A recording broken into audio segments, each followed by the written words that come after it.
Sempre teremos que ter muito cuidado ao falarmos sobre conversão, e hoje apresentamos o nosso quarto estudo sobre o assunto, onde vamos falar sobre os fatores componentes da verdadeira conversão. E precisamos ter muito cuidado no discernimento desses aspectos importantes na verdadeira conversão. Esses fatores são dois que nós precisamos considerar: o arrependimento e a fé.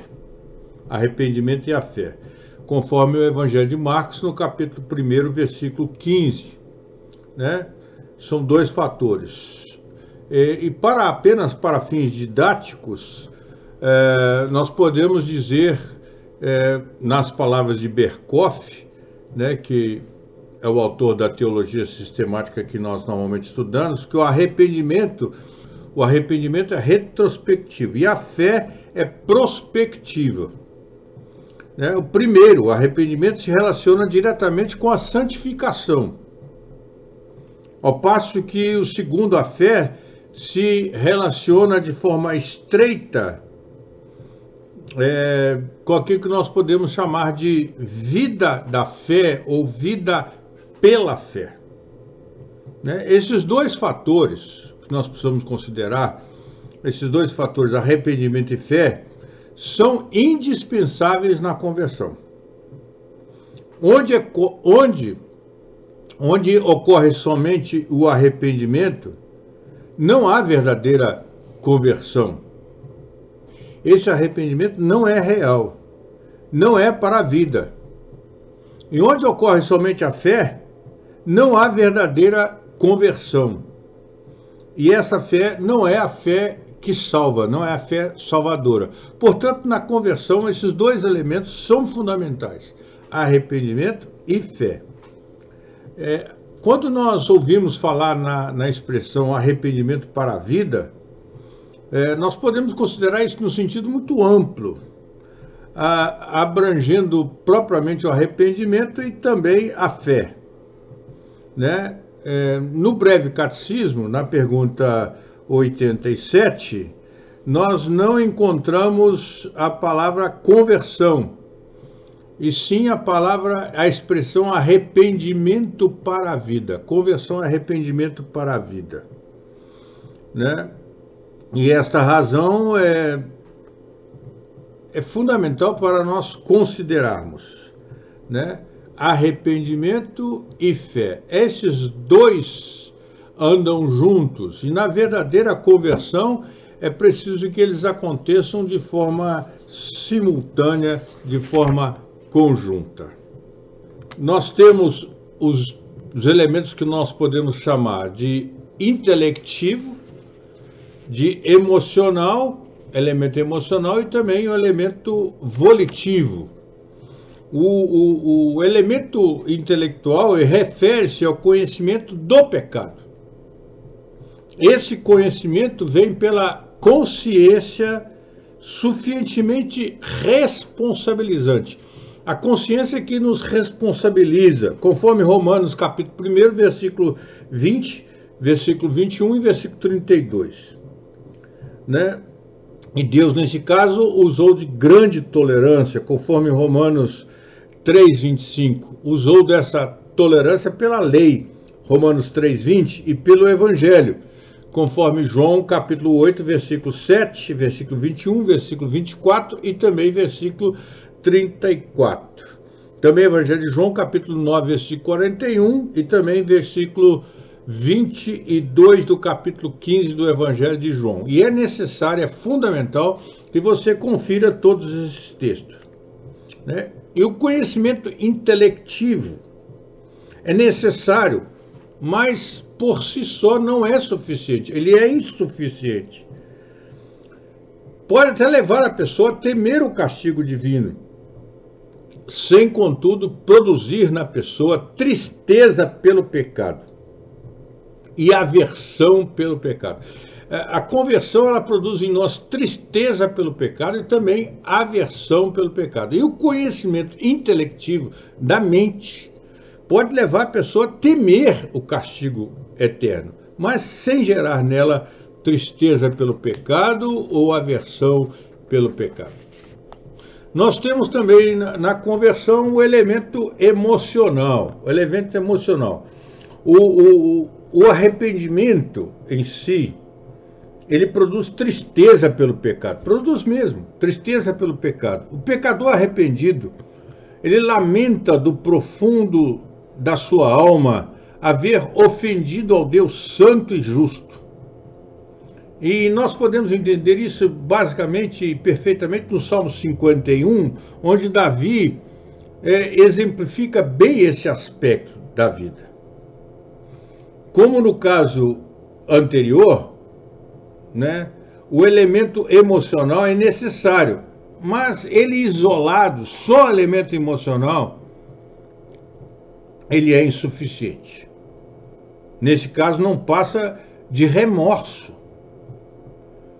Tristeza do mundo e não a tristeza de Deus. Veja 2 Coríntios capítulo 7, versículos 9 e 10, por favor. E também o Evangelho de Mateus, capítulo 27, versículos 3 a 5, e também o Evangelho de Lucas, no capítulo 18, versículo 23. Não é suficiente termos remorso, é preciso termos arrependimento. Arrependimento que produz em nós tristeza pelo pecado. E temos também o elemento volitivo. E ele atinge a consciência, a nossa consciência também, a nossa vontade. E atinge também o intelecto. Atinge também as emoções. Por isso ele é o mais importante dos elementos no arrependimento, o arrependimento volitivo. E a palavra grega que expressa bem isso é a palavra metanoia.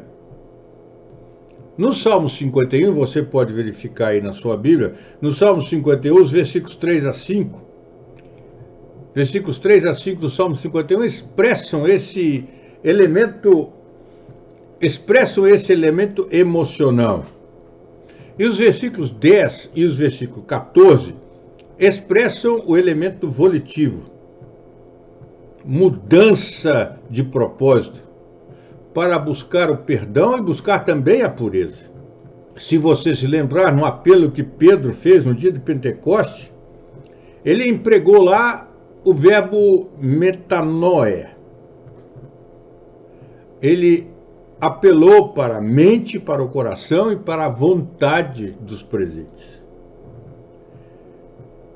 E falando a respeito da bondade de Deus, ele disse que a bondade de Deus nos conduz ao arrependimento. Veja lá Atos capítulo 2, versículo 38 e Romanos capítulo 2, versículo 4. E é isso que nós vemos no primeiro estudo que nós citamos, na conversão de Naamã, na conversão de Nabucodonosor, da mulher de Samaria, de Lídia, do carcereiro de Filipos e também de Zaqueu. Lembra que nós citamos no primeiro estudo? E é isso que é conversão. Conversão